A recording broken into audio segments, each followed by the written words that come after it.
Bashorun Dele Mamodu. I can't believe I'm actually going to be talking to you and discussing Nigeria's presidency. Why do you want to be president of the Federal Republic of Nigeria? I have many reasons.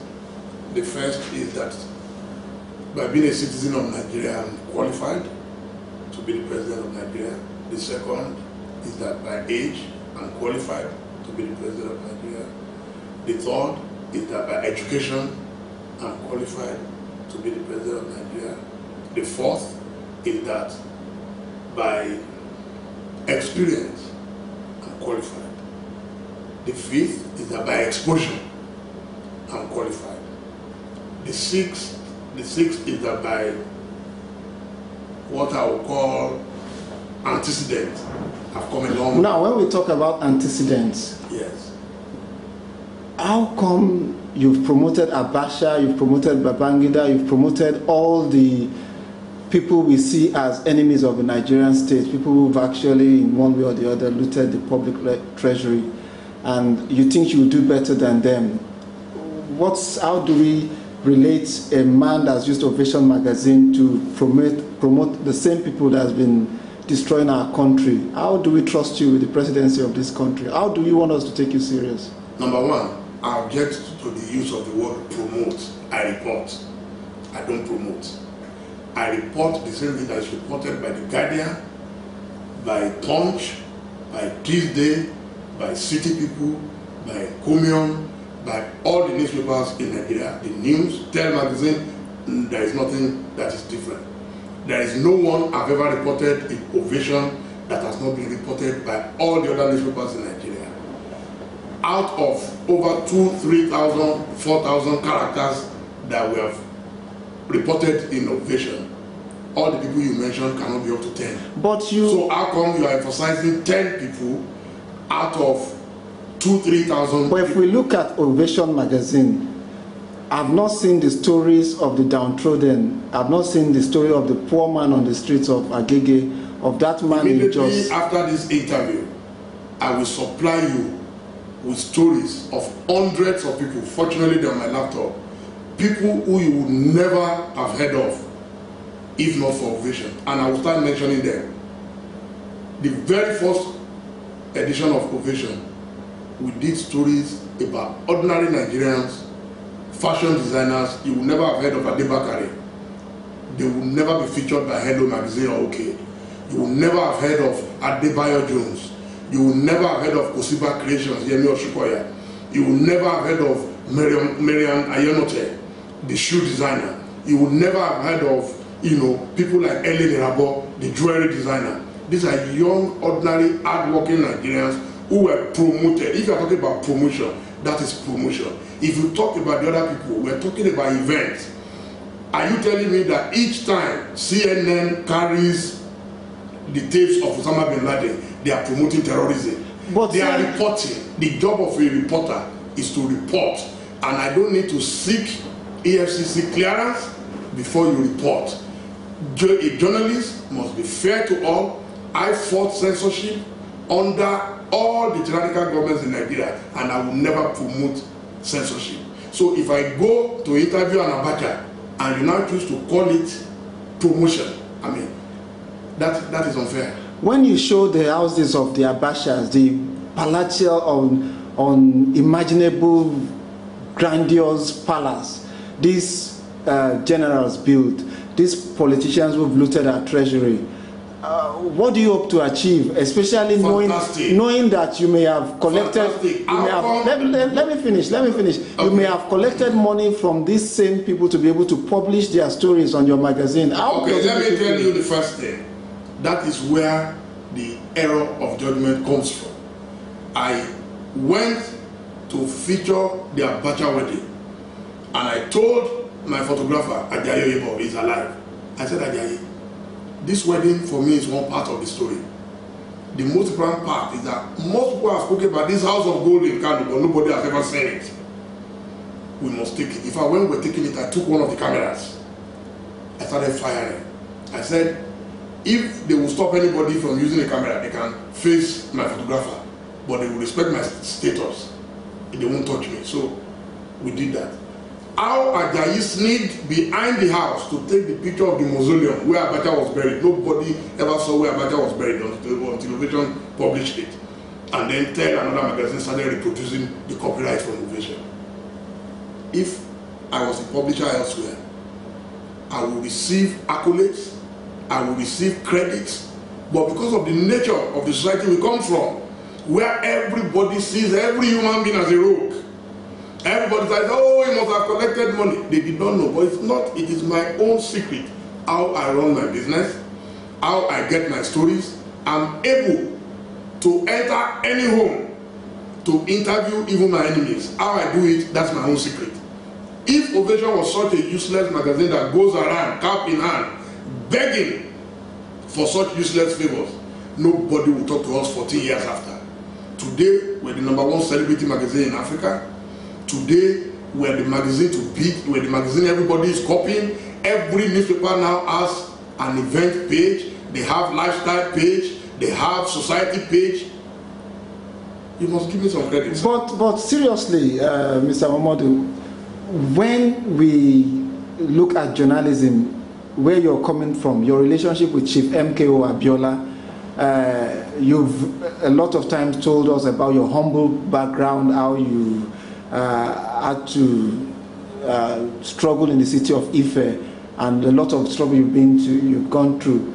So of all these stories, the one we found as quite surprising is the story. Now let's leave the issue of Ovation. Now let's just go back on Abiola. Some of the things people complain about is you cannot find Dele Mamodu's campaign without reference to Abiola. Are you trying to capitalize on the good name of MKO Abiola too? Just the same way, Chief Bola Ige, Ebenezer Abatokwe, and all of them will not talk about politics and not mention Awolowo. I'm proud of my mentor. Why should I run away from a man who did not know me from Adam? The man was such an embodiment of generosity. He picked me up, discovered my talents. I was not the only one. Dele Giwa, Dele Lojede, all of them, Nosai Gebo, at different times, all of us worked in Concord. But I choose to be the one who will talk about him. Some other people will talk. It's like telling a Christian not to talk about Jesus Christ. It's not possible. So if you have your hero, you must talk about him. I believed in him. He stood for my father. My father died when I was 13. This man was with my father at my wedding.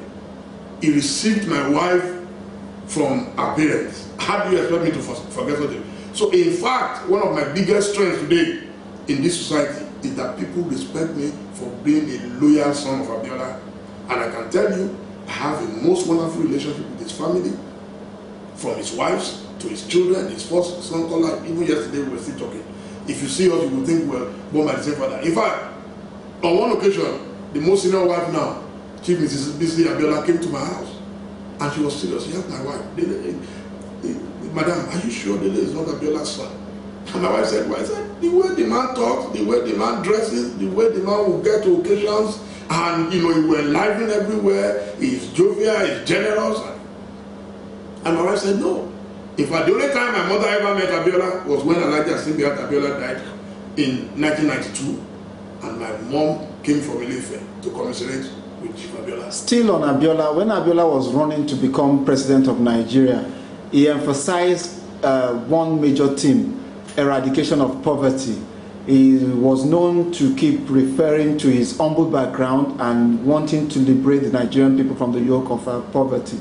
Now, let us put Abiola's campaign in parallel with your campaign. We've not seen a major theme from you. There has been quite very interesting complaints about some people saying Dele Mamodu is just all flash. There were reports you drove a big limousine to one of the university campuses, and people were wondering, what kind of campaign are we seeing from Chief Momodu? You see, what I've realized is that some of the people who complain about me all the time were people who were born maybe even after June 12, or they were too young to remember the main actors, the activists, and the activities that led to June 12. I can tell you that Chief Abiola was one of the most flamboyant human beings on earth. And that's one of the things that attracted both the rich and the poor to him. For at the stage, I used to think Abiola was richer than Bill Gates. You see, he had a lifestyle You see, show business is about make-believe. It's not about how much you have. It's about how you spend what you have. I'm not a rich man by any standard, by any yardstick. That I can tell you. And by the time this campaign progresses, you'll be shocked at some of the things. You've not answered the question. How would a limousine at the University of Ife? What I'm telling you is that I'm in showbiz. I've answered it. I said showbiz is about make-believe. 19-year-old people are driving limousines in Hollywood. They don't own it. You can rent a limousine for $100. It depends on what you want to do to catch people's attention. It's just to attract, and it worked. In fact, there was a lady who was into PR, who was inside the car with us. When she saw the way the students were flooding her, she said, oh, I would have done it otherwise, but now I can see. What we used that limousine to do was to attract those people to follow us to the venue. By the time we got to the venue of the place was empty. In Nigeria, you have to understand where you come from. Most people don't attend serious functions. That is why when our radicals organize events, they will not find any soul. So you must use what that. If you go to churches today, you see people dancing Fuji, Adekule Fuji inside church. You see people doing raps inside churches. It's the same thing with politics. Obama flew a private jet. If I could afford a private jet today or a helicopter, I would take a helicopter. I'm delivering some lectures this weekend on some campus. If I could have an helicopter, I'll be out there, Chief Awolowo, this skywriting. I don't know why. What is wrong with us? At what stage did we stop loving the good life in Nigeria? We're supposed to be the happiest people on earth. We're supposed to be the most flamboyant human beings on earth. As long as you have worked hard for your money, you must be able to spend your money as you deem fit. Now, let us talk about policies. What will be your policy if you become the President of the Federal Republic of Nigeria? Oh, very simple and straightforward. The first one is that I'll be a very, very transparently honest leader. When you talk about leadership, leadership is about who is behind the wheels. It's about management of people and resources. Most of the people who have led us are people who have never managed anything in their lives. And yet we will say they are experienced leaders. How can you run other people's lives when you cannot run your own life? So I can tell you I'm a global citizen and I have what it takes. And if and when tomorrow I become the President and Commander-in-Chief of the Armed Forces of Nigeria, you will see a leader who, like Chairman Mao, will be in front leading the people. Now, I will not lead my people astray. When I say something, I will do exactly what I have said. In Nigeria, what you have is do as I say and not as I do. And I mean, from the little of my life that you know, good education. I'm very proud of the education that I have. I didn't just go to school to study Yoruba and study English literature. I went to school to be a complete human being. If you are talking about ideology, from socialism to welfareism to capitalism, I'm very well grounded. Now that you've mentioned Commander-in-Chief, how would you want the armed forces of the Federal Republic of Nigeria to take Chief Dele Mamodu serious as the President of the Federal Republic of Nigeria? In fact, today, I believe I'm their best friend. I have videos, I have pictures to show that as far back as 2001, I've been going in the bush with little resources, the little money that I make. I go into the bush to ask after their well-being. I eat with them, share the same lunch, the same dinner. I had to take permission from UNAMSIL, the United Nations Forces in Sierra Leone. I did the same thing in Liberia. I talked to rebel leaders, you will not believe it. I preached to them to lay down their arms. I preached to young soldiers in the bush who at the age of 8 were already carrying AK-47. I have all the pictures, I have the videos.